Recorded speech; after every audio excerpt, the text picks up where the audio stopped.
If you're a sewer, quilter, or crafter, I know you've got lots of leftover material. We gotta do something with it. We're talking about Free February in 2023, where here at Homemade, we're gonna help you use up what you've got. What the heck do we do with these leftover pieces?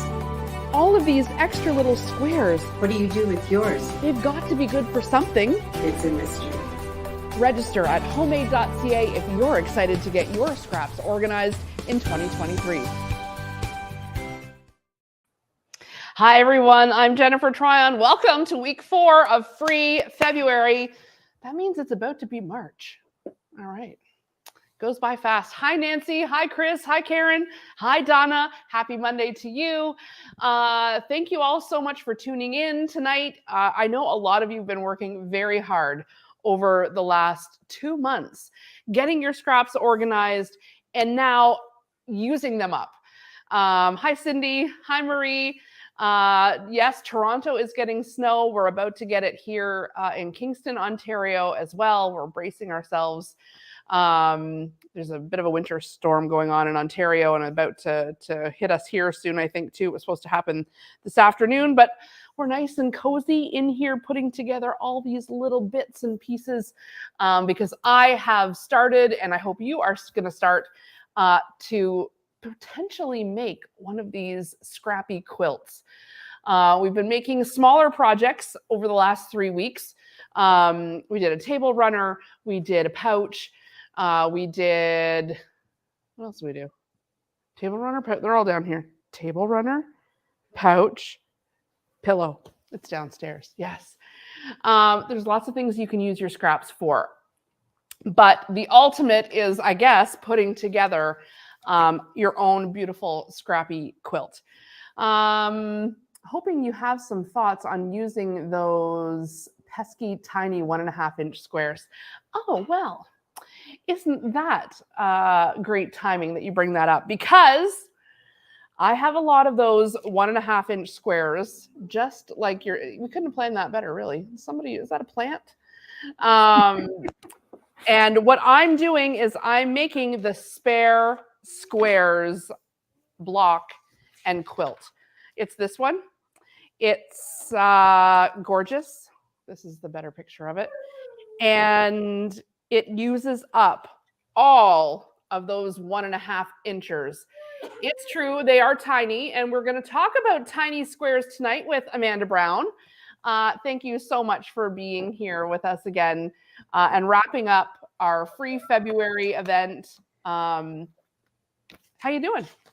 I am good. I was better yesterday when I was in a part of the United States that was warm and I could wear no pants. Like I had a skirt on all week and Bare it was feet, warm. no socks. It was so lovely in Atlanta. And now I'm back in the land of the snow. Yes.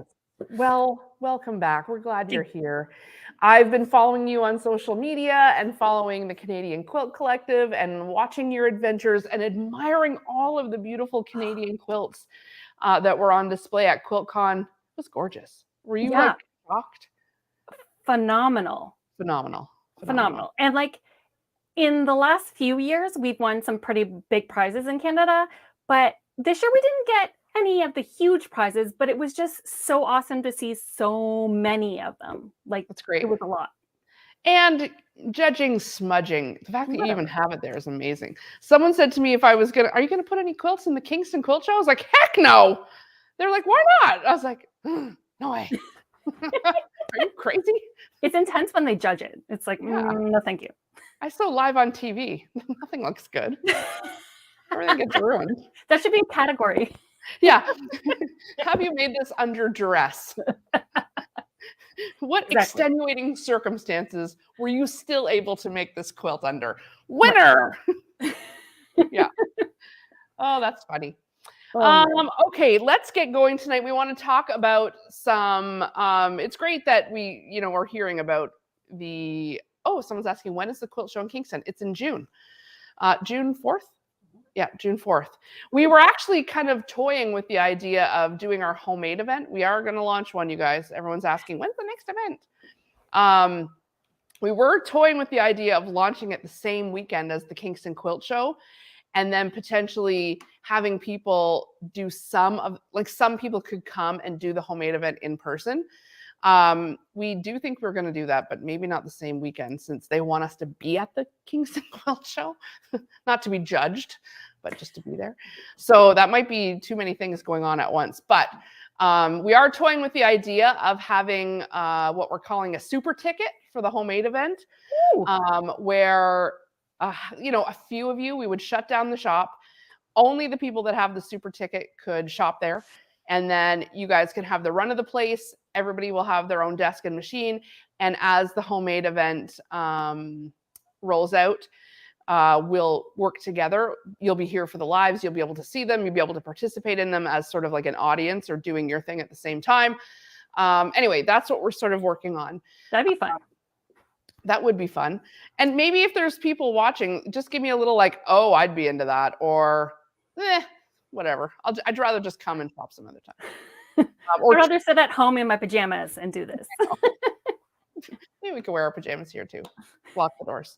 Anyway, we're going to talk a little bit about using really small pieces in your scrappy quilts, because oftentimes scrappy quilts are exactly where you need to use your small little pieces. There's a bunch of patterns in these ones aren't too small, but there's a bunch of patterns in the book and that you'll see online that really call for 2-inch, 3-inch, under 3-inch I consider small. But let's face it, that's usually where we've got the majority of our scraps. We usually don't have humongous 6-7-inch pieces. So that kind of brings me to my biggest quandary when it comes to putting together this particular one that I'm going to make. And that is how to get, yes, I know I can achieve all of the colorful little 1.5-inch squares. But what I really want to achieve, and if you've got this book, I just want to zoom in as much as possible. If you've got this book, you're probably looking at it going like, all of those whites it's not white. It's actually scraps of low volume white. And this is where the true beauty really comes in. But this requires like a mega stash, a real hardcore stash here, because I don't have all those whites in my stash. I had to really stop myself from going downstairs and just taking a new bolt of amazing low volume white off the shelf and just taking it right up here. But that is not the point, is it, Amanda? It isn't. I know, but I really wanted to. It's really hard when we're dealing with any quilt with background. Like if it's a substantial amount of background, you almost always have to go out and buy, if you want it cohesive, you have to buy that chunk. Because even like most of the time when I'm fabric shopping, I get maybe a yard cut, sometimes 2 yards. But if I think that I love it and I might put it on the back of a quilt, I'll get 3 yards. Mm-hmm. But like sometimes your quilt top takes like 3+ yards. Yeah. And to have that much of something, it's probably not a scrap. It's probably yardage. So you might have like, 6 inches here or 6 inches there. But it's hard to have that many scraps for the background. We probably all could cobble enough together for the colorful bits. But for the actual background, you've got a choice. You can either bite the bullet and go to homemade.ca and find some beautiful fabric, which we would love for you to do. But we're also going to give you tips on how to merge what you do have and not make it look like a total garage sale quilt, right? Yes. I mean, we don't want to, in the end, be like, well, the scrappy quilt really looks crappy scrappy. Crappiness is not happiness. Yeah. Anyway, so what are some tips that we can take to the bank in terms of matching up our whites, because let's like, for example, here I've got like this little rose petal one that's left over from my Valentine's pajamas. I've got this one that's much more of a warmer tone, but I don't mind it together. I also have here, and I've already sewn it up, this is like a white with like a gray little snowflake, like from Christmas. Do I dare merge Christmas and Valentine's? Yeah. Amanda, would you do a favor and run down to the scrappy bin that I have? Even just bring up that scrappy bin, because there's some newsprint white that I actually really wanted to use, but then when I kind of brought it over, I was like, this is making everything look too gray. So Amanda, what do you kind of do to make sure your whites or your backgrounds, it doesn't have to be white, I'm just calling it white because that's what I'm doing here, merge and work together? So sometimes what I'm currently doing, because I'm actually going to be working on, I loved the mushroom block. Right, that's so cute. Yes. The mushroom quilt. And I really want the background to be low volume, but let's be honest, my low volume is not most all bright. Low volume. So, but what I'm doing first is I'm pulling out of my scrap bin all the low volume or anything that I could potentially see. Like, this is a little busy. It might not be so low volume, but like this has more white space. So I'm pulling out everything I have so that I can see it all together. And then I like to then just think about which ones go together, which ones complement each other. And then think about if one fabric has the same color in it, then you can put those two fabrics together. Okay. And then it's just getting that overall feel. And sometimes it's just like stepping back and looking at it, taking a photo of it and looking at it. But often I love the saying, if you still don't like it together, it isn't cut up small enough. So cut it up again and then see what you think. But really go with your gut. Like, if it's not working, it's not working. Just pull it out and use it another time. And what's your take on using actual white or actual solid? Do you think if it's going to be scrappy, then it needs to be some kind of print? No, not necessarily. But if you wanted to do a low volume background, I would be cautious of how much solid I put in there, because when you have anything busy, it's going to start to, even though it's low volume, it's going to start to compete with it. Okay. Okay.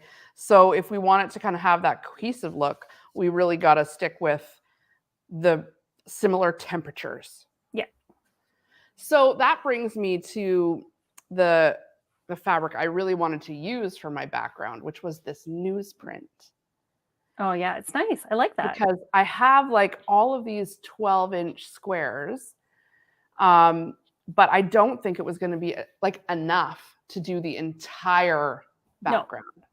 So do you think that I'm best with this, given that I don't really have enough and I can't really merge it with like this? And I don't know, like these kind of feel like this is like a medium and this would be low. What do you think? Yeah, I think the newsprint is definitely a little bit heavier than the other two. I don't know, like, but I do like it a lot. I know, and I don't know what to do with this, and I've been holding it for about 6 years. I would honestly, I would do a mock-up. I would take one of those blocks. Yeah, and just try it. And cut it up in a whole bunch of little squares. And then intermix it with some of the other low volume, like that red one that's there with the red diamonds, maybe the roses, just like get it intermixed and see what it feels like together. All right, I'll do it. I'll do it right now. Since what I'm doing tonight is working on this block, I'm not necessarily going to be able to obviously finish this quilt this week or month. Maybe what we'll do is I'll work on this while we're talking tonight. And for the next few weeks, I'll just keep working on it. And then maybe I'll check back in with you guys on a free February sometime, like maybe in April, and see where we're all at. in terms of putting together a scrappy quilt. And you can certainly use the Homemade with Jennifer Tryon group as, where you want to post your works in progress or any of your questions or anything like that. And then let's just see where we're at in, a month or two in terms of putting this quilt together. Okay, I'm going to cut what I know I need for this, which is like 1.5, 2.5, and then 6.5. Please have enough. Let me count. 1, 2, 3, 4, 5, 6.5. Yes. Good job. It's like It's meant to be. Things are looking up. 1, 2, 3, 4, 5, 6.5. Look at the tiny little ruler I'm using for this. What's wrong with me? Use what you've got in front of you, right? Yep. Every time. How it sometimes goes. So Kathy was asking, do you mean low volume is a light color no matter the color? So I think this depends on who's really, I think it's subjective. Like low volume to me is anything that might read more white than what I normally would use. And for me, low volume almost always has a background that is light, like white, ivory, cream, and then the print on it is not too busy. In fact, it's got a small print on it. That's why I said the newsprint was sort of medium, because it has these big chunks too. Whereas something like this has a light background. This also has a light background, but the print on it is also quite small and doesn't, when you look at it, it doesn't look as loud as this one. So that's why we call it lower volume. And then of course, like a high volume would be one that was like, remember we used the local honey, the big, like this one is cut up, but I'm trying to see if I have a high volume something, because these are all kind of medium volume ones. But anyway, I guess maybe that blue with the big flowers would be like a high volume, because it's got like a very heavy, dark, bright background with big prints. Same with this one. Like, what would you call this one, Amanda? Would you go say that that's a high volume or medium? A medium, I think. Yeah, because it's consistent and they're fairly small, even though it's busy.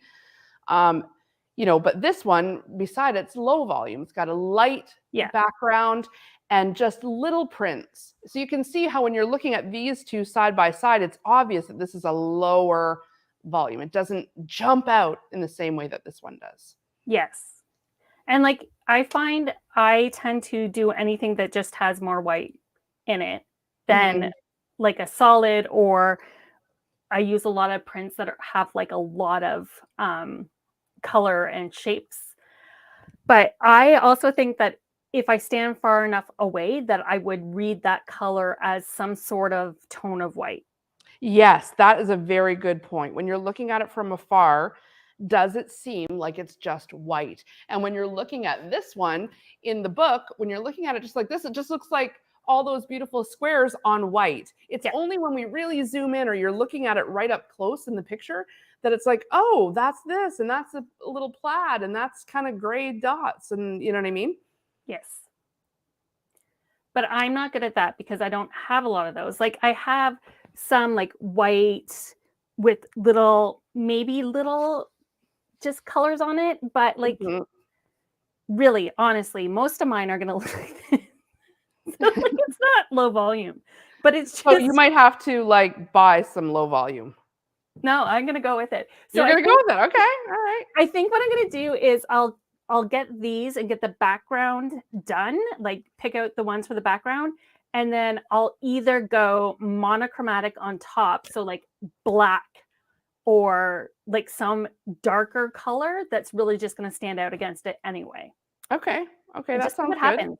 Like it's scraps. So like if I hate it, I haven't really invested a ton of extra money into it, except for my time. And if I absolutely hate it, then I give it away. And then I don't have to see it ever again. Yeah. And someone will love it for sure. That's right. For sure. So we're always liking to give extra little projects that we can do with our scraps. Amanda, you came up with a really kind of cool, easy, non-sewing one that we can do with our scraps too. Why don't you walk us through it? And I'm going to continue cutting my little 1.5-inch squares here. Absolutely. So while I was away at QuiltCon, everyone does like stickers or pins and you like trade them off. And this lovely Canadian, I forget her name, but she was like, I don't have anything like that, but I do have fabric tape for you. And I was like, oh, what's fabric tape? Fabric tape. Okay. And it's just like, this isn't the one she gave me, but it's just like a little piece of fabric. And what she'd done is used carpet tape on the back. So now she stuck it to one side of the carpet tape. And now all you have to do and carpet tape is double-sided, right? Yeah. Like that's so now the idea. it is now like tape or like a sticker. And so you can use all your ridiculously tiny little scraps and use your favorite little scraps and put carpet tape on. And so I got a roll like this. It comes in a box. I'm pretty sure my husband bought it in Quebec because it's mostly French on the front. And then you have to flip it over to the back, find the English. But it's a giant roll like this. And then it's sticky here. And you stick it down to your fabric and then you cut it out. So you can do that quick and easy. I just, where did it? I'm always a mess. Okay, so I just cut a little chunk like this. And I'm going to stick it on. And sometimes I don't even iron my fabric. Just stick it on to the front of it. And so you can see on the back, there's the plastic on one side. My fabric's on the front. And then you can use a rotary cutter or I just use scissors. And I cut it out and I trim it up so it's nice and square, or at least that all the tape stickiness is no longer there. And now I have a sticker. It's that easy. And then I was having fun because I should have been working on other things. But then I decided that my planner needed to be prettier. So I fussy cut all these flowers from a Riley Blake fabric and I stuck them into my planner. That's all just like from fabric that just got cut out? Yes. And then I was having fun with raindrops because April showers bring May flowers. And so I was like, how fun is that? I never decorate my planner. This year is... I love decorating my planner. But like, and it sticks, it's carpet tape, so it's going to stick really well. Yeah. In fact, I ripped some off because I didn't like where I put it. And I was like, oh, there's a hole. But like, it couldn't be easier. And I even put some of this stuff on super wrinkly and it just smooths it out because it sticks down quick and easy. Wow. So I love this idea. I love non-sewing ways to use fabric. You know, I love sewing in card making for a bit of texture. So I love that you could fussy cut out some very cute, you know, pictures or graphics on some fabric and you could stick them to a pre-folded card. And then even you could applique it down or just sew around the card front and just stick that right on there. So easy. Yep. Yeah, I'm with Christine. Bunny D. Bunny D. Okay. I have another quick and little one. Give it to us.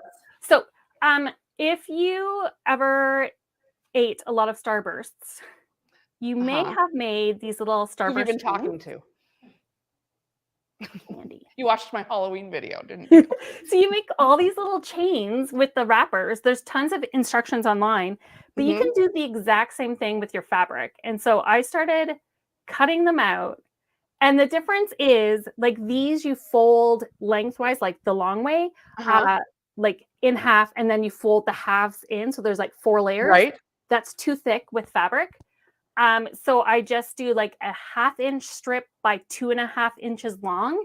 And it's the perfect size and it works just like any of the Starburst wrapper tutorials online. So how thick is that? Could we sew through it and use that instead of rickrack or trim or like a zipper pull? Yeah. So cute. Yeah. I love it. Right? I don't like sewing all the time. Sandra Woods has a comment here. Stick some flowers on rubber boots, clogs, runners, knapsack, briefcase, plastic headbands. Great comment. Yeah. Thank you, Sandra. You could use it on anything. It would be awesome. Sandra, I want to see you like decorate something. I want to see Sandra's rubber boots coming up. Yes. For sure. For sure. But, Okay. and I I am. also finished my per thingy. What is this called? Yay! Finally. Yes. Oh my gosh, those colors are just like, I mean, I just think of ice cream when I see them. I don't know why, but hold it up again. It looks so fresh. Oh, it's Love it. gorgeous. I It's love it. gorgeous. I loved seeing so many pouches getting made. Honestly, I feel like of all the things that you can just whip up, Yes. a pouch is so satisfying. People love getting them as gifts. Non-sewers that like, I made this for you.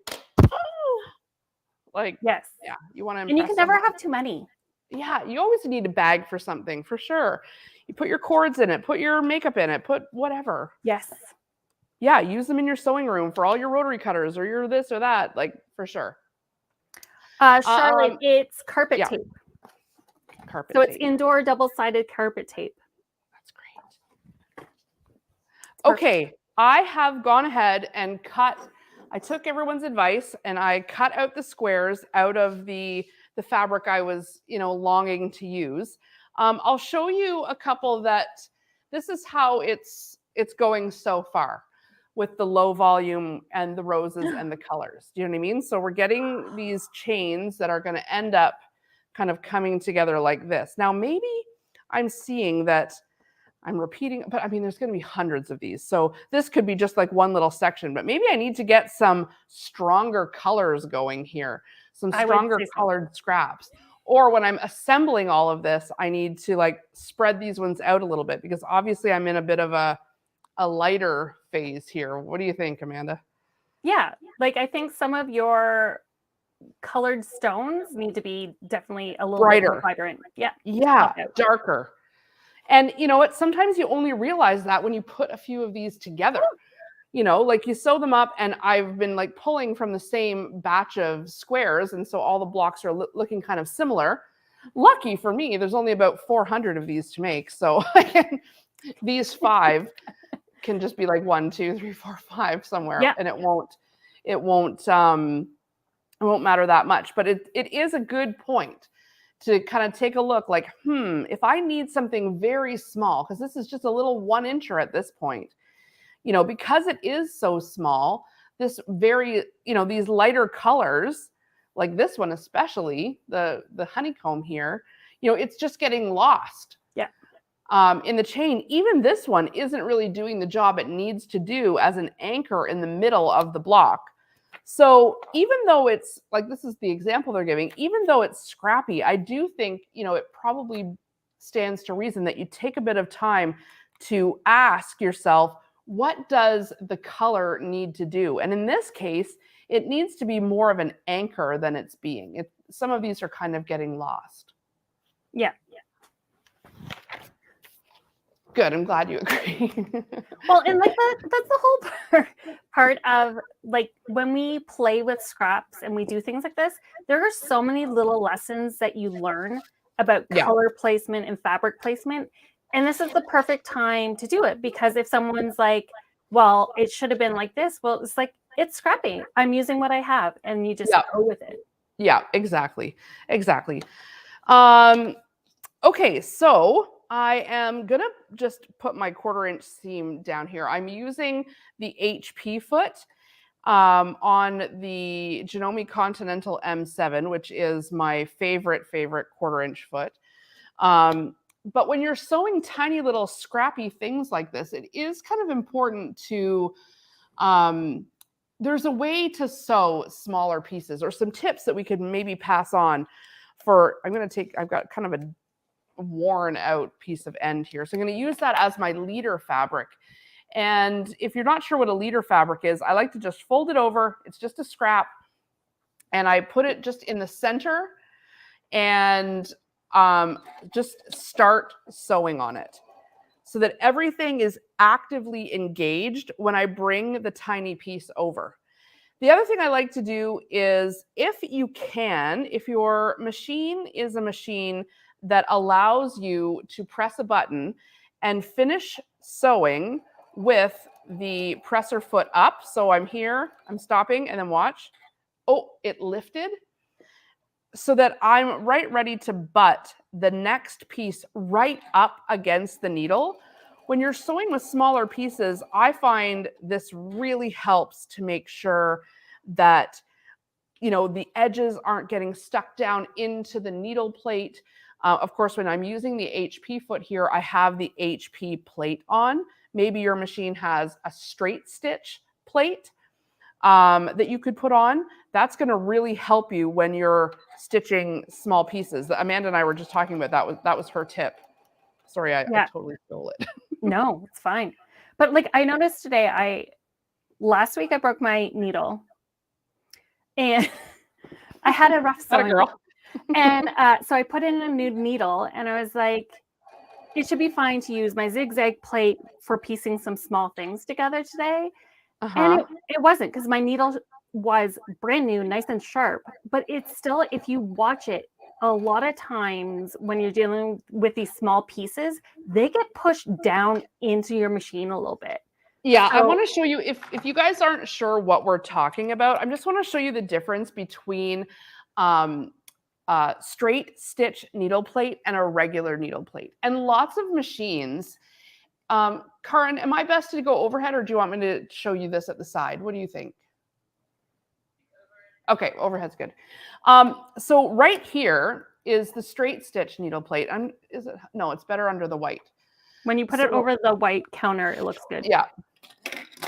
So this is a straight stitch needle plate. When you're kind of looking at them, they look almost identical, except for right here is where you really notice the big difference.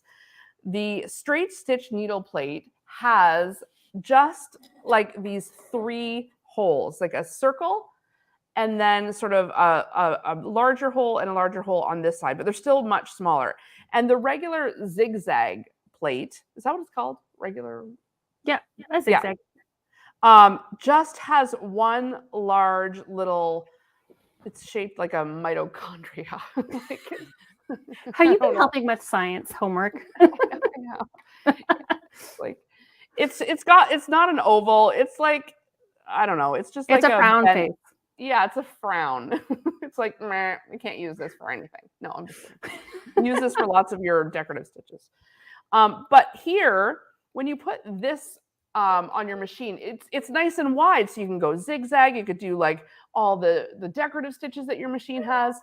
But when you put this one on, when you bring your little piece of fabric up to the plate, so with this one, for example, if I'm bringing my fabric up to the plate, look at how much space, like especially if I'm doing a corner or something like this, right in the center of it, the needle can easily just bunk and down it goes right in there. Wah, wah. This happens all the time. Amanda just like put her head back like this, like, Amanda, who's behind the scenes here. Because that's what happens. Because just the needle, even though it's sharp, this is so lightweight, it just goes bunk right down in there. When you have the straight stitch plate on and something is coming up like and then the needle is there, like it can't go down because the hole is too small. Yeah. It just doesn't go down there. And so you have a lot more success with the straight stitch needle plate when you're doing straight stitches only. In fact, when you put the straight stitch needle plate on your machine, oftentimes it will gray out any stitches that aren't straight, so you don't inadvertently break your needle. And you know, you can even order a straight stitch needle plate for, it doesn't only have to be with some of these big machines. Like maybe you have like a 4120 or a 5300, or even a dual machine like the 9850. And if it doesn't come with the straight stitch needle plate, then we could order one for you. They're not very expensive, but it does allow you to make kind of flex your muscles with your machine a bit more and get more success out of it, because it's just another tool that helps you, especially when you're doing something very small like scraps. That's when you say, right, I agree. I agree. Okay. You're doing good. No, it's true. Like I, for a long time, never really switched to a straight stitch, and I just used my zigzag, and I cursed a lot. And it wasn't until I really started to focus on why I was having those issues that I realized that my straight stitch plate, even if it's a hassle to change out, is going to make my life so much easier. Yeah, because that fabric's just not getting caught down there. You're using the tool for the job that it's meant for. The other thing I'm going to point out here that I'm using with this is I'm using a very lightweight thread. I have an 80 weight thread. It's called Deco Bob. And I love this thread for piecing. And we can put a little link up so you can take a look at it. But it really is a game changer when it comes to piecing, because especially when you're doing something very small like this, it's super, super thin, but very strong, very, very strong. So I bought some this week. And did you try it? Not yet. But I'm also laughing because Charlotte's saying, I love that your dog wants to participate. I know. My 12-year-old is down there yelling at him to be quiet. And he obviously wants something. It's husky weather. It's storming. You cannot expect him to behave. I know. Our dog is the same way. The barking drives me absolutely crazy. And I don't know what I was thinking. Like, what? Dogs wouldn't bark? Or I could train the bark at, not right. Well, he's just howling. Like, normally he's really quiet, but he's yelling at her for something. Well, but get up off your device and tend to the dog, right? Right. Yes. I was hanging out in the Wonderfill booth and picked up a whole bunch of thread, and I got some of the Deco Bob. Yeah, the Deco Bob is really a game changer for piecing. We really love it for sure. Yeah. You can use it for other things too, but like essentially it lays so flat that like I'm pressing this with just my seam roller here, and the difference in how flat it is compared to, you cannot feel that kind of tubing of that 50 weight cotton, even a 40 weight. Like you can't feel the tube in there, which is really, really kind of like, I didn't really realize that could make a difference. So when you're doing something really small like this, that could help you too, have everything laying nice and flat, because oftentimes these are the pieces where it's really, really tough to, man, I really do need brighter, darker pieces here. And it also still has a lot of the strength. So you're not compromising the integrity of the stitch while doing that. Exactly. Using a thinner thread. Exactly. And it has virtually no lint. It's, that's pretty crazy. That's why I love their thread. I just find it works so well. Yeah, it's really, really good. You can use Deco Bob in your bobbin and your top. You can get the pre-wound Deco Bob bobbins. Yep. But then you can also get the spools to put in the top. Yep. I put it on the bottom and the top. Otherwise, you kind of defeat the purpose of, I mean, bobbin thread is a bit of a lighter weight, but I actually think it's 60. So this is even thinner. So yeah. Do you change your stitch length when you're sewing tiny little squares like this? Or do you just kind of, I've got mine at 2.4. No, I use a piecing stitch, so 1.8. 1.8. So I'm a little fatter than I should be in every possible way. Well, we talked about this though in our last quilting thing, is like when we use the 2.4, that's a general stitch length.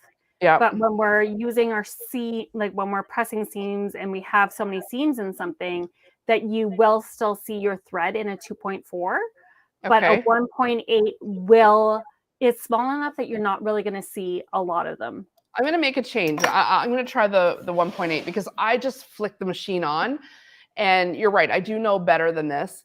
What size needle for the Deco Bob? I'm using the purple, like a purple tip needle. Amanda, what do you think? Or I haven't used it a lot. I do know that sometimes the thinner thread shreds sometimes. And they said, because I was asking Wonderful about it, and they said to go up for a larger eye. And I believe the purple tip does have a larger eye on yeah, it. the purple tip has the larger eye. That's what I'm using here is the purple tip needle. But I always forget like the actual size. I want to say like 18. Is 18 wrong? I don't know. I'm so horrible with needles. I'm horrible with needles, but I am learning way more about thread size, like in the weight of thread. That was the other thing that used to really confuse me because the higher the weight, purple tip is 14. Thank you, Karen. You're right. Okay, I changed the stitch to smaller. I'm going to open this up compared to like one of these ones and pull it apart a little bit. Oh yeah. Okay. I see it. I see it. But this thread is so light, it's practically invisible anyway. But I do think that smaller stitch is probably that's a good tip. Yeah. Karen is asking about the. Oh, okay. We have another one. Do you always press your seams open? Yes, I do. But in this block, it says to press these particular seams open, and I'm following the pattern in the book, and it does say to press them open. And then there are different parts of the block where it says to press to one side or the other. So in this case, I'm just following what it said to do in the pattern. And when I did it that way, I was glad I did because it gets pretty bulky around here. You know what I mean? Because you've got this intersection and this intersection, and it was nice that these were laying flat. And then what happened was we nested these seams, so everything laid pretty flat and pretty even. So that's nice. I find that you've made me open my seams more. Like I'll be doing something and I'm like, damn it, Jennifer. I know, it is more work. It's definitely more work, but especially with this thread, honestly, everything lays so much flatter now. Like I'm a real convert because things haven't always laid so flat. Like I gotta say, I had some lovely lady lumps on lots of my projects, okay? And it was because of my fat thread and my haphazardly putting the seams to all one side. But, it's growth over time. You try different things and you're like, you know what? Okay, it really does look better. Fine, I'll do it, So Karen's asking about the cottonized polyester. I know you have, because I was talking to them about it. Wonderful's coming in for your grand opening. They're doing a live with them. Are you going to broadcast that online anywhere? Yeah, so the grand opening event is this weekend. If anyone wants to come, please do. We're starting at 10 a.m. in Kingston, so you can wake up at a reasonable time if you're within a 3-hour distance and get here. We've got all the free goodie bags packed and ready. Wonderful also said they were going to be sending some things for the bags. That's amazing. So there's some fabric, there's, lots of cute little freebies in the goodie bags. We've got them for the first 50 people, maybe a few more. Who knows how many people will come. So anyway, and we've got sessions all day. We've got bonus coupons, because we were talking to the guilds from around here, but that includes you guys. So if you're wanting to upgrade your machine, this weekend would be an amazing time to do it because we're taking tons and tons of money off of lots of machines. And Genomi's going to be here. Amanda's going to be here. Yay. Yep. Michael Smith from Genome is going to be here. Monique Trudel, who is a long arm specialist, is going to be here. She's also going to be here tomorrow, doing a long arm event all day. Well, most of the day tomorrow. So yeah, we've got lots of stuff on the roster for the next little bit. But are you going to throw the Wonderful online? Right. They're coming in live. Right. That was the question. That was the question. Wonderful is going to be, yes, they're going to do a Threaducation session. And that's all about education when it comes to thread. And it's going to be at 3 p.m. Eastern time, and we are going to do it live. So you can just tune right into this Facebook page if you can't make it on Saturday at 3 o'clock. And you'll be able to hear and listen into the session. And Karin's going to be here too. So we are going to do a couple of other lives from a couple of other sessions. I know, Amanda, tell us what you're doing. Do you remember? I'm doing the circular attachment. Yes, the circle attachment. And I'm also going to do, on the serger, I'm going to use the beading attachment, which, like, at first I was like, yeah, what am I going to use that for? But now I want to bedazzle all the things. I know, it's pretty fun. Yeah. And I think I'm going to throw in a ruffler on the serger. Because I love it. I think that we need to add more razzle dazzle to quilts, and so just stick with me. Like, yeah. I'm excited to see your demos. Michael's going to be demoing on the M17. He's got a bunch of sessions planned, and Monique's going to be doing a bunch of like ruler quilting and other things that you can do on the long arm. But honestly, some of that ruler quilting stuff is really great advice for your domestic machine too. So of course it's going to be recorded, and you will be able to watch it later. If you aren't able to tune in live, it'll stay posted in the videos section. So no problem. I'm sure we'll be referring back to that talk for a while, because it's sort of like when we did those talks with the like on needles and needle size, you always got to go back to it. You always have to have a little refresher on stuff like that, because those are just the kind of things that they're a bit counterintuitive and they don't always stick. You know what I mean? Yeah, just like the size of thread getting smaller as it goes as up, the number gets bigger. It's like, no, we're already confused, companies. What are you doing to us? I know, it's very true. Maybe we'll just the people at Wonderfill are so nice. I won't throw them under the bus and ask why that happened, but they're lovely. And, Canadian company, which is, we've been trying to stock a lot of Canadian brands in the store. So it's great to support a Canadian company, which is fabulous. All right. I was asked by an American company that I do some work with. They were like, why do you use Wonderfill? I'm like, they're Canadian. And she's like, yeah, that makes sense. It's like, yeah. Well, and they really do rival. Like, I wouldn't, to be honest, yes, it's great that it's a Canadian company, but if it stunk, then I wouldn't use it. No, I would just move along and not say anything, Yes. But yeah, it's quite good. It's very good. It's actually really awesome. So, Deco Bob, if you want to just start with a different kind of thread that you're not normally used to, Deco Bob is where I would start, because you will have some good success in piecing. And the only thing I'll say is that it's a little bit finicky to thread it, not because it doesn't work, but just because you're used to a much thicker thread in your fingertips. And so sometimes when you're threading it, you're like, oh my gosh, I'm threading a little piece of air, Yeah. So that's it. All right, I'm sewing these little tiny blocks together. I'm being careful not to have my seams fold over, which can happen at any size block, but you don't have that much space from when you start your 1/4 inch here to when I need to pull the seam out. Sometimes I like to take the pin and then just lay the pin down to kind of hold that pressed open seam as it goes under the presser foot, just to make sure that it's not going to flip and fold to one side. So see here, if you also had, what's that pokey tool called? A stiletto? A stiletto. I don't know why I don't remember that, but I called it a stilo once. I was in a meeting with a person that spoke French. She's like, that is definitely not the name. I was like, I got called out pretty hard. Yeah. So anyway, I'm just using the pin for that. But if you had one of those stiletto things, that would be a good time to use it. But I'm just pushing it down with the pin.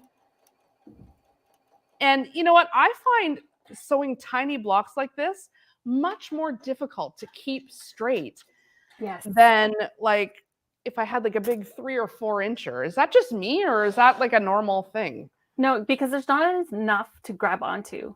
Oh, you know what everyone really loves? I still don't have one, is the purple fang. The purple fang. But yeah, we were going to put one of those in our homemade event box last time or the time before. Maybe we should do that this time coming up. Yeah. That'd be good. It's super useful. Super useful. My thumb. Giant knuckles. Jeez. Okay. Again, I know, Sandra, these are too late. But I'm doing them anyway because that's what I've got in front of me.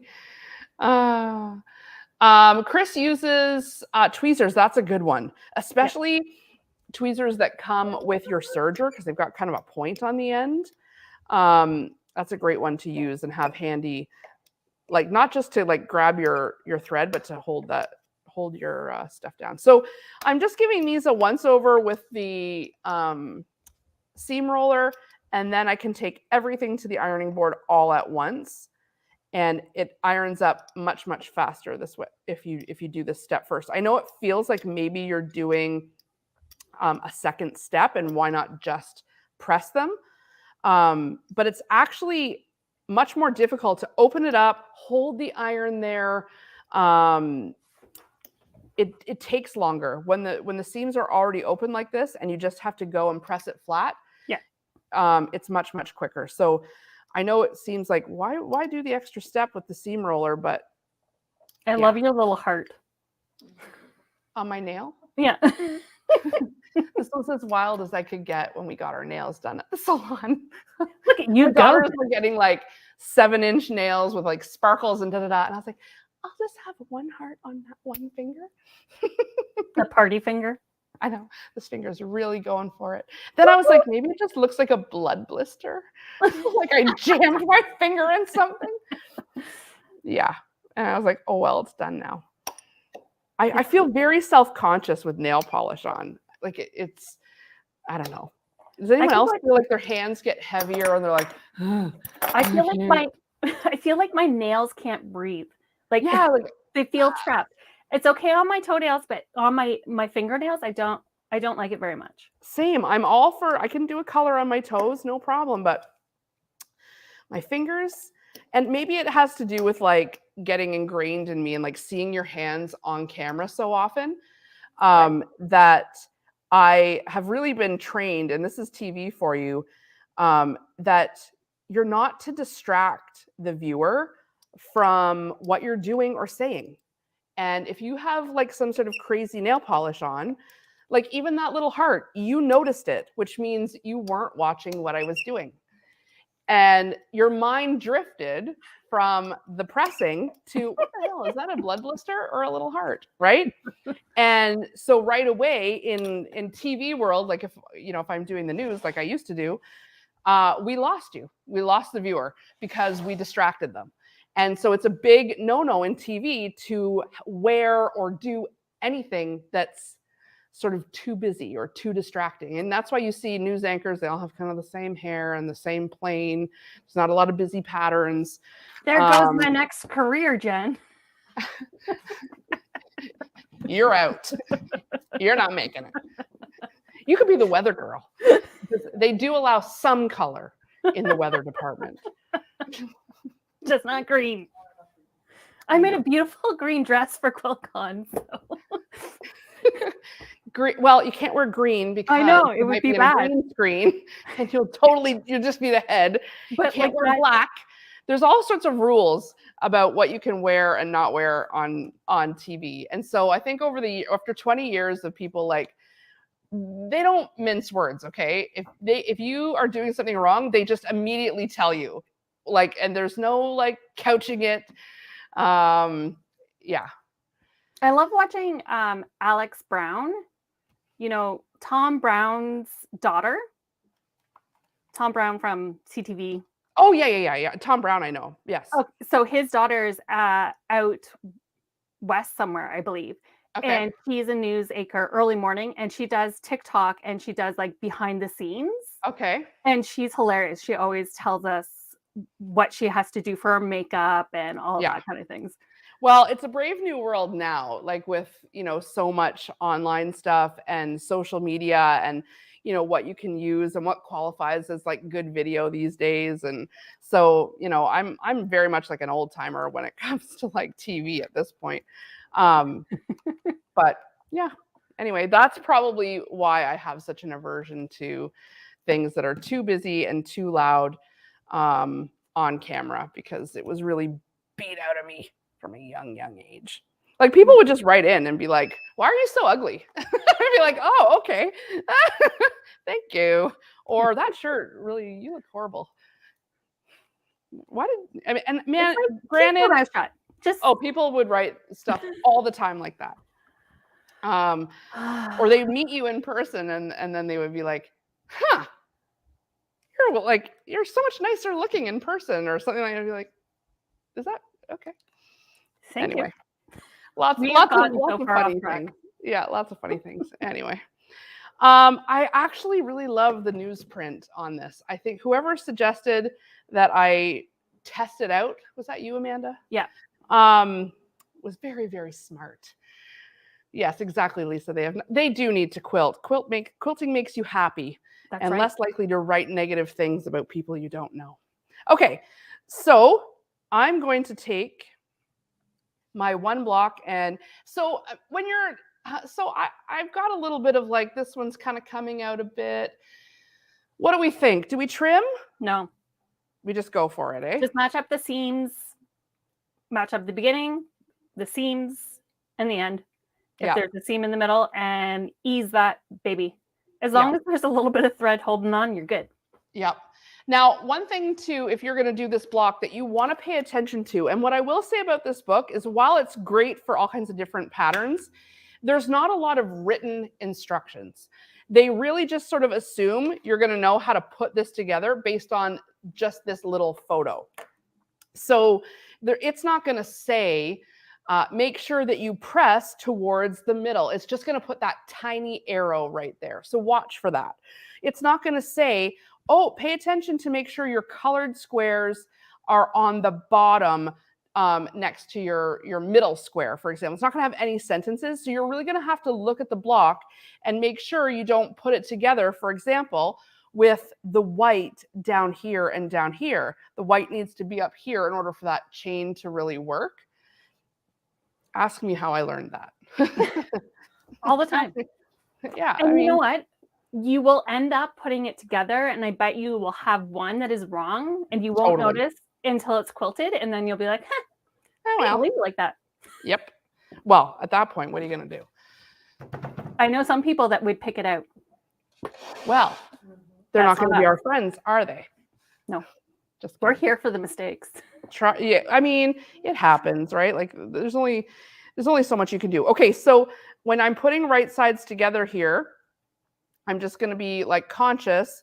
See, I already did it wrong because this is my white, that my colored square, my darker square, sorry, it's blocked by my name, is going to go right there.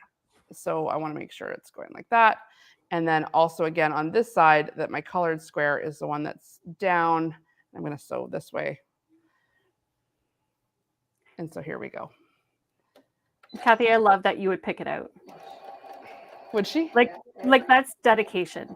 That is dedication. Well, hopefully you noticed before it was actually quilted, because she'd still pick it out, eh? Well, sometimes it's just like I finished a mini and I messed it up, but I didn't notice for months. It took me a very long time, but I'm not very observant. No, surprising. But like that kind of stuff doesn't bug me. But I know for some people, like that is, yeah, they will. Yeah, do it. I get Which that. is fair. I get that. You have to do what makes you happy. Yeah. Hey, I mean, I'd love to have a perfect quilt. Don't get me wrong. And I always attempt to. Yeah. Yeah. Well, Kathy, yeah, definitely. I think it's a generational thing because I'm pretty sure if my mom quilted, she would pick it out and I would leave it. And then my daughter who would quilt, who is learning to quilt, she would pick it out. So like maybe it just skips a generation.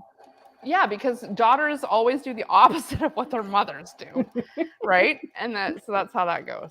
Yeah.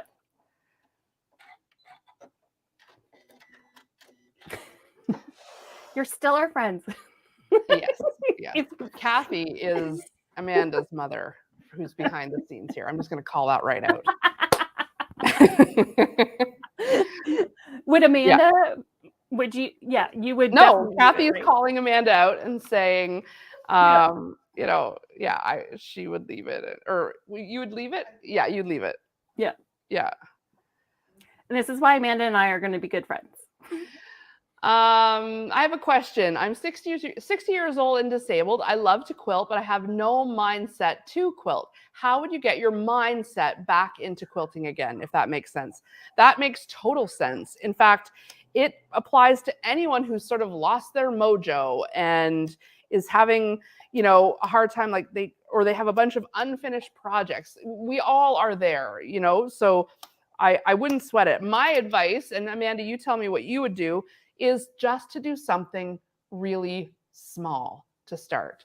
Like and it can be like, I would do like a pot holder or a mug rug, because that is technically a quilt. It's just a small one. It still has the binding, it still has the batting, it still has the quilting and the piecing. So you're going to go through all the same steps. And it might take you a while. That's okay. You don't have to finish it like immediately. But it's going to refresh your memory and get you practiced at all of the quilting steps without having to do such a big, expensive, deep dive as like starting with a queen size or something like that. That would be my advice, is to start small. My other bit of advice would be to get yourself into a group. I know a lot of people have found a lot of joy in even just our homemade groups and in our events, because everybody's working on the same projects. And so when they join our quilting event or an event like this, especially when you get the kit, and like with the quilt, everybody's working on the same thing. So if you have a problem, there's someone there to help you. And even if it's not me or not Amanda, there's another participant in the event who's always willing to help. And so I kind of love that as a way to make sure you've got some support. Start small and have support, because you're more likely to have success that way. Amanda, what do you think about getting your mind right around it? So often I stop to think about what about it is stopping me. Like, often when I don't want to sew and I don't want to quilt, it's because I'm feeling guilty, or I'm feeling like I have things that I should be working on. And I really have to get my mind around why. So sometimes it's just like nothing that I'm currently working on catches my interest, because I'm stuck with either a technique that I'm not confident in, or I'm at a part in the project that I don't enjoy. Or that I just have a whole bunch of projects that I don't want to work on, and that makes me feel guilty to start a new one. And I think you have to learn to let that go. And sometimes I just pack everything up and put it out of sight, and then find a new quilt that I'm super excited about. So it's whether you go searching for a new pattern, or you look in the patterns that you already have, or you see what other people are making. And then I get super excited about a project, and I'll deep dive into it. And then I find that I'm back into it because I found what excites me again. Yeah, definitely. You want to sew something that you're excited about, because that's inspiration, when inspiration strikes. And, don't beat yourself up about having thousands of pieces of fabric that sit. Like, buying fabric and making and sewing the fabric are two different hobbies, like they really are. And we all are in that boat together. That's why we have to do this scrappy event, to use what we have, because we're all sitting on tons of fabric, and we're all buying more fabric. Like, we get it. It happens to everyone where we buy fabric but we buy it because we like it, but we don't have a purpose for it yet. So I do like the idea of, find something that you're really inspired to make, whether it's with the fabric you've got or if you have the means to be able to buy more fabric or buy a new set of fabric that you're a little more inspired to work with, hey, lucky, that's great. Yeah. I don't mind that at all, but just I make would- sure that you've got the funds to do that. You know what I mean? Yeah. I was once told that you're allowed to have one work in progress for every year that you've been alive. Fine, I'll take it. So it's like, so let it go. If you have, like, I'm 41, if I have 41 projects on the go, then it's great. I have 41, Okay. one for All every right. year. You're doing fine. You just have hives. You can't have unfinished projects. Amanda behind the scenes here is saying that, so you always finish everything? That's weird. She finishes everything. Oh my God. That's weird, Amanda. I need to unpack this when I see you this week. Wow. That's amazing. No wonder she gets such anxiety being around me all the time. You're like, what the? Yeah. And So this I'm like, is okay, why I love it. my 100-day project is finishing things. Like, but today, Yeah, this was on my list, so I finished one. Look, I finished one. And that's it's only great. day 6. Show me. Show me again. Wait. Oh, yes, that one. Yes, yes, yes. It counts. It does count. Oh, I'm short a couple pieces here. All right, we're going to wrap it up pretty soon. But is I Kathy do want to coming do to a the opening little because show and tell. Oh, go ahead, Amanda. is Kathy coming to the opening? Because I think her and I are going to be friends. Yes, I guarantee it. I guarantee it. Let's do a little show and tell here. Because if you're not inspired to make this particular block, Kathy, yes, that Kathy, and Amanda have both started their own quilts. Ooh. And so Amanda is, which one's this called? This is the scrap what? Scrap apple. I'm going to hold it up because it's so big. This is a big, what is it? 16 and a half inches. So if you put this one together, you're not having to worry about all that small little sewing. So look at the size of this big block. So you know, put 6 or 9 of these together, you're good.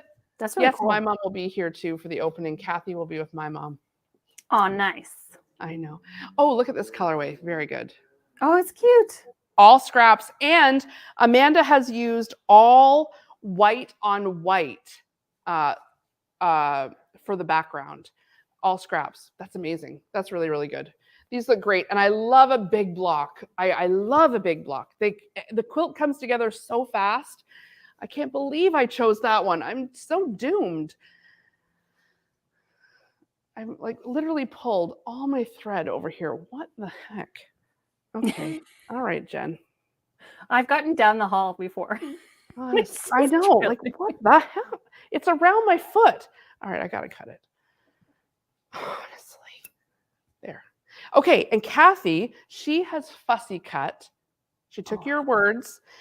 All of the insides of her blocks, all scraps, so that she'd have an eagle on the inside of all of her blocks. And yes, Marie, the big blocks are from the book. Scrap, would you say scrap apple? I can show you them. And this is the log cabin. Yeah, from the book also. So she's fussy cutting every single one.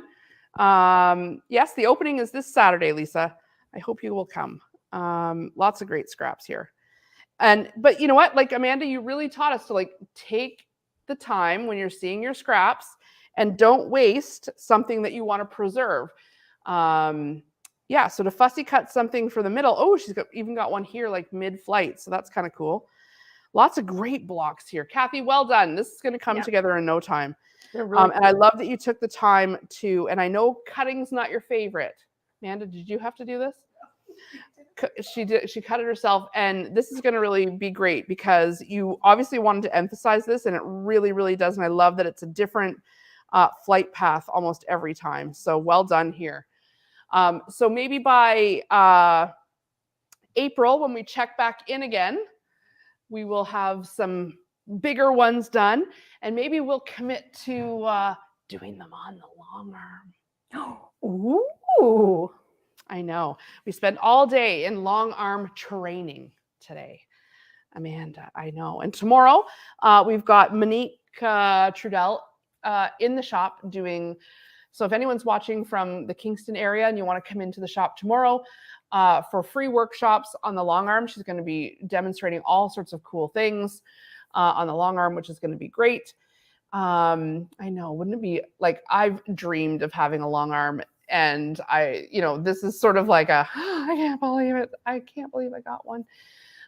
They are not as hard as I thought. Well, I mean, I've used it. You guys saw me. I used it last year and the year before at Janome a bunch of times, and here and there I've used them. But to own one and really do a deep dive into it, that's my 100-day project. So can I ask how much swearing went on today, Jennifer? How much swearing?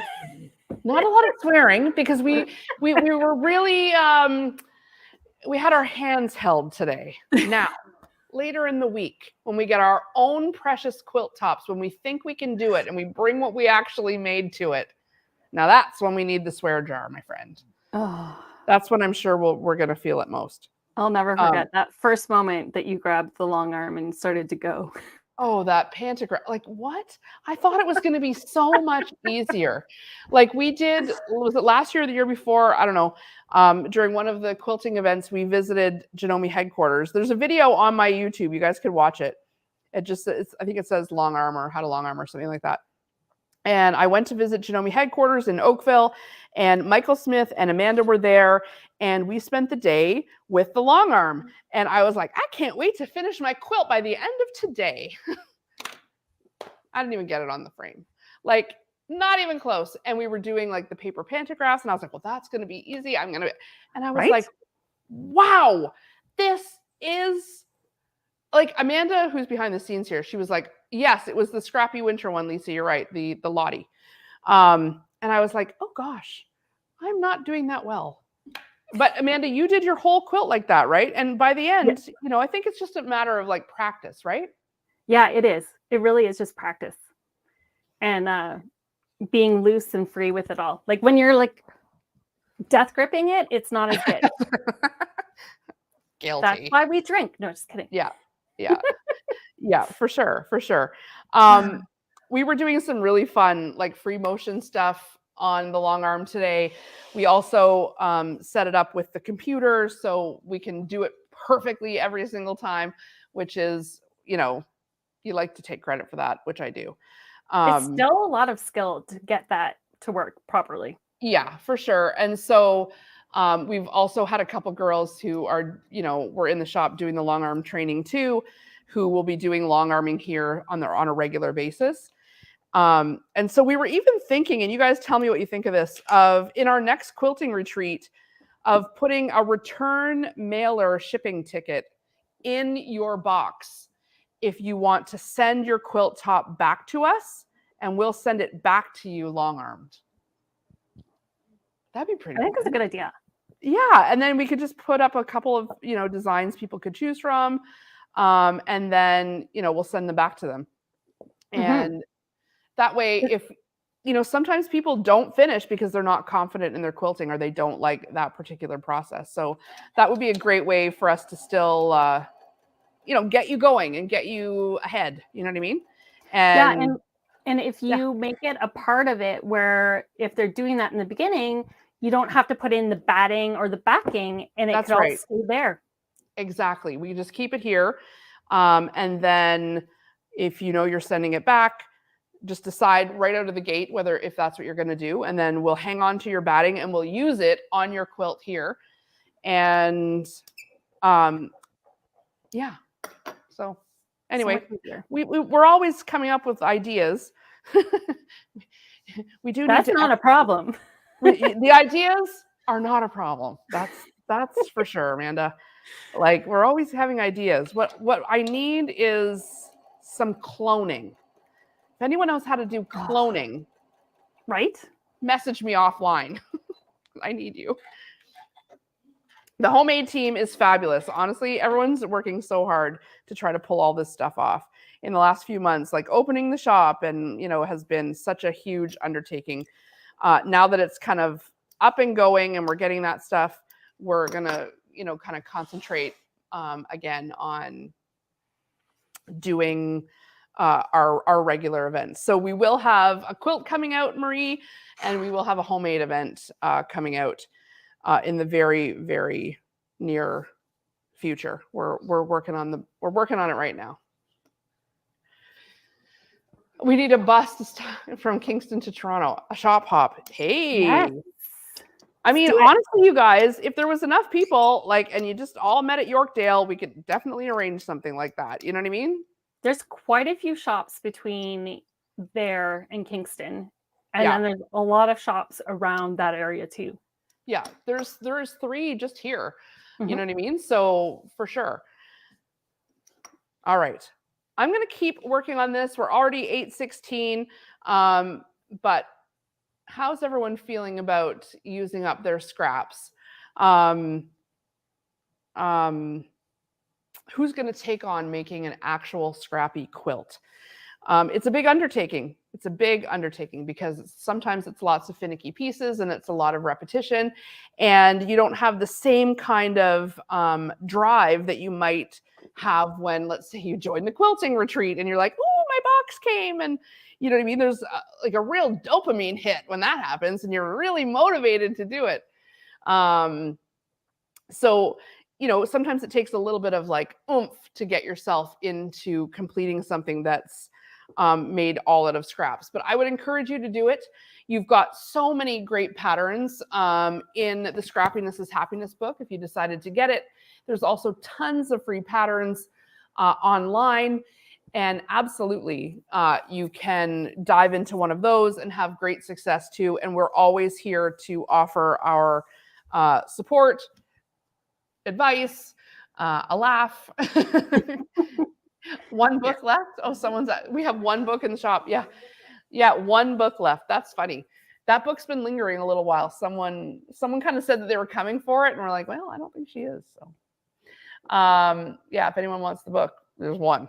Yeah. I've loved this because I'm actually working through my scraps instead of just getting new ones. That's great. That's what we aimed for, right? And the same with me. Like I love making pouches, but I probably wouldn't have thought to put all those scraps together. I loved seeing the posts online where people were taking their ombre galaxy and putting them all in rainbow order and making those into a pouch. Like that was gorgeous. Yeah. Like beautiful. And there's so many, there was enough left over on lots of the ombre stuff that, you know, that was a beautiful, beautiful project. Or even doing that just on the base of a pillow or having it come across just half of it. Yeah. I know lots of you guys have those kinds of scraps. So keep posting what you're working on. What happens when the scraps It's never going to happen. We don't know the answer. No one on earth knows the answer to that. It's yet to happen. I think what you can expect is that sense of satisfaction, like, hey, I'm using what I've got. And there's a little less guilt when you come home with a little bit more, right? You know, that's going to happen anyway. So if you can do it and be like, that's all right, I know I'm going to use up the scraps. Don't forget when you do come home or that box arrives in the mail with your beautiful new bundle in it, to think, okay, I'm going to make this. And when you're making that, to go ahead and pre-cut those strips and get them organized in the way that we've talked about. And if you're just joining us for the first time tonight, go back to the videos from January where we talk about organizing your scraps. That's going to be really helpful going forward from, you know, as we send you out into the world, there's the strips, 1.5, 2.5, 3.5, 5, 7. Lots of you diverted from this. That's totally fine. You know, you can make your strips whatever size you want, but that's what we decided to do here. That's how Lori Holt is suggesting she does it. She does it in her book. And then that way, when you're pulling, you always know what size you have, and then you can subcut from there. So stay with it if you're still working at it. And don't forget to use up your scraps, because let's face it, you bought that fabric for a reason. You're going to love it again when you give it new life. Absolutely. Amanda, thank you so much for joining us for this free February Scrappiness is Happiness scrappy event. When are we going to see you again? Well, this weekend you'll be here. Yes. We'll have to make some arrangements. Yes, absolutely. For sure. On Wednesday this week, Watercolor Wednesdays is starting, another free event. Where I think I'm going to join in. Yeah. Like, I'm gonna send you a bought kit. the kit last year and I didn't do it. Oh my gosh. Get it out. Look at what we're painting. Oh, I mean, so you pretty. guys, look at these. They're so gorgeous. We have a guest artist. Her name is Astrid, and on Instagram, she's UrbanAnna20. And she has designed these are real buildings in the UK, in London. And she's going to be joining us from the Netherlands. And I mean, it just makes this whole virtual world just gets a little smaller, right? Yeah. And I've already painted my first one. I gave it I know. Not just a pretty face. No, not even. Not even close. Anyway, you do not have to be an experienced painter to do this. You can have never painted before and you're going to be able to do this. The drawing is going to come, all three and a bunch of other ones are going to come on the watercolor paper for you. There's paints in the box, brushes, everything you need. Just like with any of our events, everything you need. Wednesdays, 7 p.m. Eastern. Of course, the classes will stay posted, so you can watch them anytime or you can rewatch them. And we're going to start small and we're going to work our way up to painting these beautiful buildings by the end of the month. And you're just going to feel, if you've got this sort of like creative side of you, which I know if you're watching you do, you're going to love this because it's totally something different. You don't need to get all outfitted. We're going to send you everything you need. And if you already have supplies, then you can just tune in. Wednesdays, 7 p.m. Eastern, right here for Watercolor Wednesdays this winter. So hopefully that gets us over this hump of, the bad weather and getting us into spring when we can, with a little bit of color, little something different. I can't wait for flower season. Yes, there's lots of florals in your kit too. We're gonna turn them into some cards. We're gonna do some backgrounds. Yeah. Oh, thanks, Gail. She said, thank you, Jen, Amanda, and the entire homemade team. This was a fabulous month. I agree. This was really good. It's been so much fun. Maybe we should do the same thing next year because, we'll be broke and drowning in scraps next year at this time too. So true. But I would love to hear how people's scraps change over this next year. Like, what if has we're been more added. Organized. Yeah, if they're not just sitting all in heaps and stuff like that, for sure. For sure. We got to be disciplined, but just start some new habits. Like we're still into 2023. It's still early. We don't have to abandon all of our new ways just yet. We can, and you know what? As we go through and keep sewing together as the year goes on, we'll keep reminding each other of these kinds of things. Accountability. When you go to the gym or on this helps. So that's why these groups are great too, for sure. Yeah, for sure. Absolutely. Amanda, thanks for being here. You're very welcome. We'll see you again soon. Bye, everybody.